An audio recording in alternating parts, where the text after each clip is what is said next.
Hi everyone, this is a study vlog today on two poems by Owen Sheers, A Gaer, The Hill Fort, and The Hill Fort, A Gaer. Okay, so the first word I've highlighted here is the diptych because this poem is a paired poem with The Hill Fort, A Gaer. So as you can see, the titles are mirrored for one another. These poems are both in the same collection, Skirrid Hill by Owen Sheers, and as such need to be seen as two parts of a whole. Now the first place to start really is the title itself, and I think it's worth really looking at, what is a fort? And so you've got the kind of medieval image of a defence tower, something historic, usually made with stone. Now often these are iconic monuments in a landscape, markers, like the Folly Tower in Pontypool, for example. And now we don't actually need them now as military defences, maybe as they once were, but we face different battles today, and so the idea of the fort being a centre place for a battleground is going to be a really key idea that Sheers is going to develop in these two poems. Now, I love the way that in the title we've got the hill fort. So this is the English translation of a Gaer, the Welsh term, which places it in context in Wales. Now, the juxtaposition of hill with fort provides us with the key contrast of the two poems, which is the natural landscape found in the hill with the man-made fort. And so we've got these two really contrasting images, and this is what's known as a juxtaposition. A juxtaposition is where you put two contrasting things side by side. And the poem is going to centre around this physical space of the hill fort. Now, as we go into the first stanza, it says this: "Its only defence is now a ring of gorse, sown yellow in winter, its lights diminished come summer." So the plant, the gorse plant, is now what has taken over this structure. So I'm going to track the natural imagery with yellow, like I've used in the title here. And it's got this image at the front of the defences, which are basically like the walls of the fort, but they are now a ring of gorse. So what once was a protection, the defences of the fort, is now just gorse. And I love this way that the seasons and nature continue, winter and summer continue despite tragedies that happen in our lives. And that's very much what this poem's going to be about. Now, you may notice that we've got 3-line stanzas here, tercets, which is an ancient Welsh poetic form, and that's used throughout the poem. Now we go into stanza 2. "Beyond the mossy gums of trench and rampart, gateways that open to the view only." So nature's taken over this structure. The moss has infiltrated the buildings, which is a sign of time and neglect. So this idea of mossy being a key adjective which links to the natural world. So whereas we've got the moss that has taken over, we've got the trench and rampart as part of the man-made elements of this. Now I have underlined the ters and the gers here, which are quite harsh sounds. The way you can't get into this fort that's really standing to ruin. And then we've got a stone pile marking the centre where my horse threatens beneath me, jittery from the long gallop, veins mapping under her skin, over her twitching muscle, her nostrils full of smoking embers. And what we have here is another image of man versus nature. We have the horse representing the natural world, and then obviously the rider is the persona, the voice who's speaking the poem. That's the me. So there's a sense of, man and nature. Man is conquering the horse, riding the horse, but nature's won over the fort. So we've got two different battles here. They're a different kind of battle that we face. The land is 360 about you here. An answer to any question stitched with river silver. So I think I understand why the man who lost his son comes here only in bad weather, when he can lean full tilt against the wind's shoulder.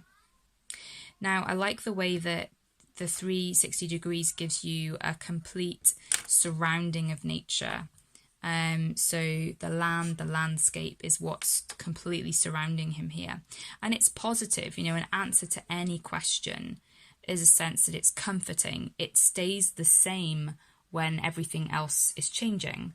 I mean, the fort lasts longer than a single life, but it still eventually decays. I love the assonance of stitched with river silver. I think it has a kind of magical effect.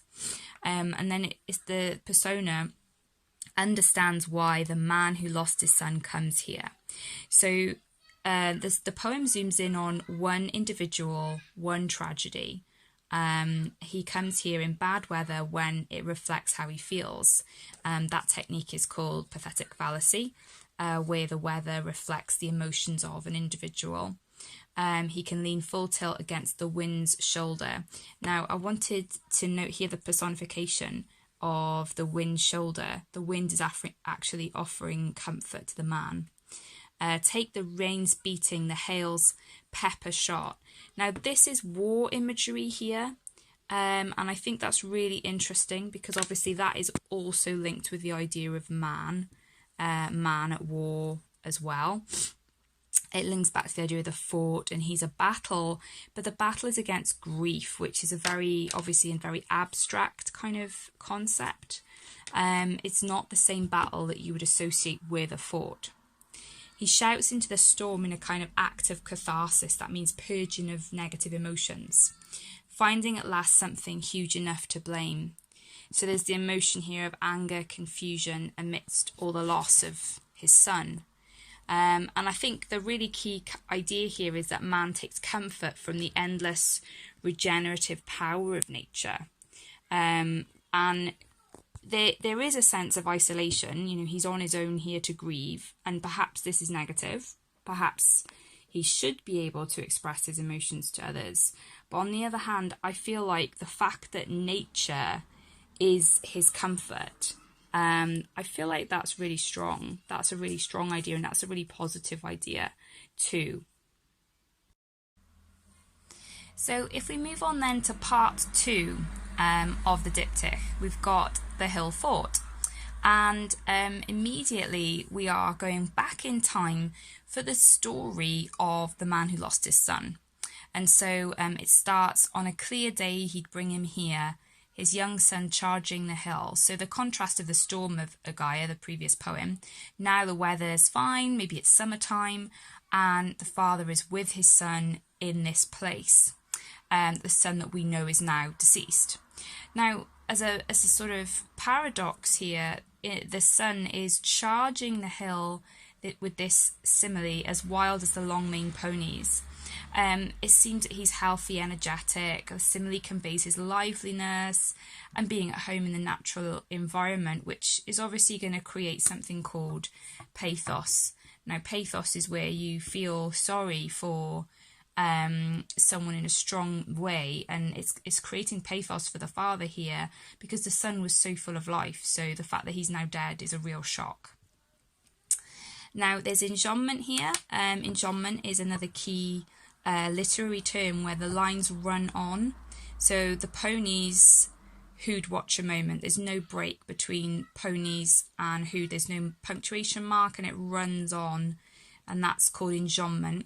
And I think that reflects the free movement of the boy who's just racing around this hill. The ponies watch a moment before dropping their heads to graze again, which perhaps reflects how nature observes man, but man is really fleeting. You know, we're here one day and gone the next.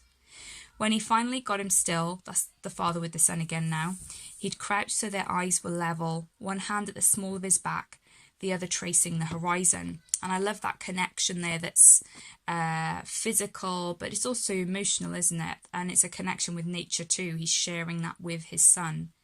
He pointed out all the places lived in by the fathers and sons before them, Tritower, Raglan, Bredwardine. And there's the family heritage here, the sense of his identity. These are the places where we have been, and these are the places where we will be. What he meant by this but never said, so this is kind of like the unspoken meaning and importance, was look over this land and see how long the line is before you. The repetition and the caesura, that's another key literary term here. The repetition of look and the caesura, which is the pause in there, look, full stop, look over this land.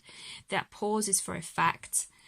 We're meant to think about what it means to look over that land and see how long the line is before you, how in these generations we're no more than scattered grains. Now, I really love this image here of the scattered grains. I feel like it's a really significant image because the scattering is going to come back later in the poem when he tips the ashes of his son out.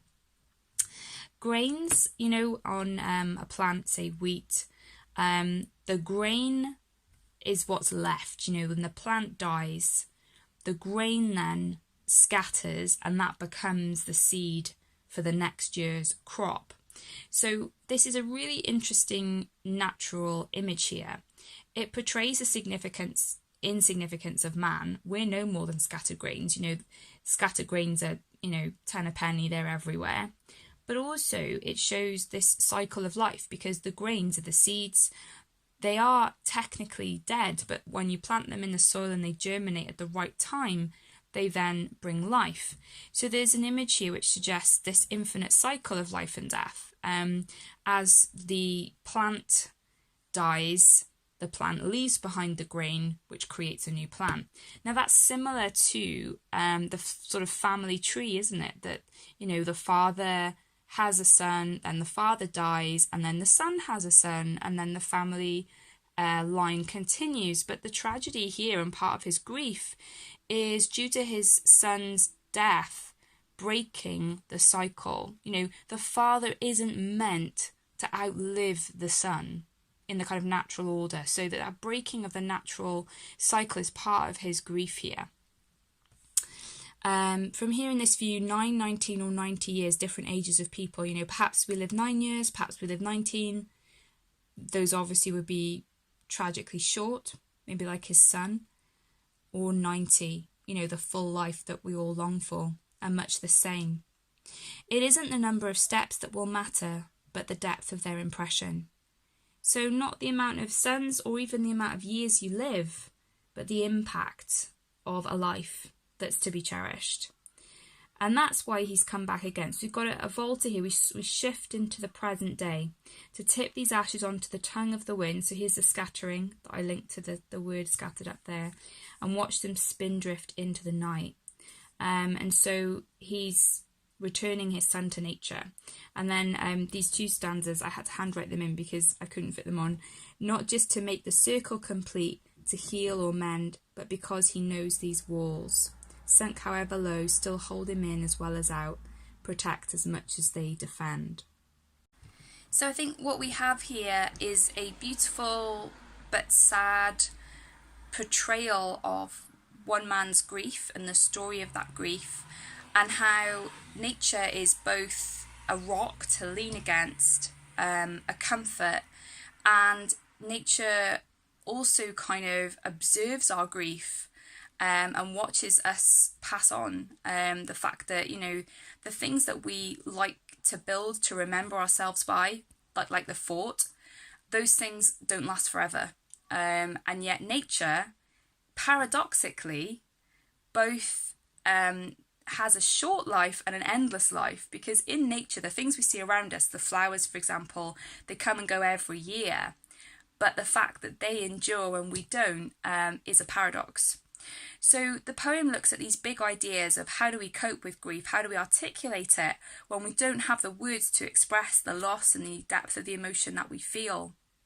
And when we face the bare elements of nature, we're faced with our smallness, but we also find in nature the comfort to move on, because just as the natural world provides a model for us to move on, there will always be a new dawn, a new day to go forward. As humans, we have to move on too.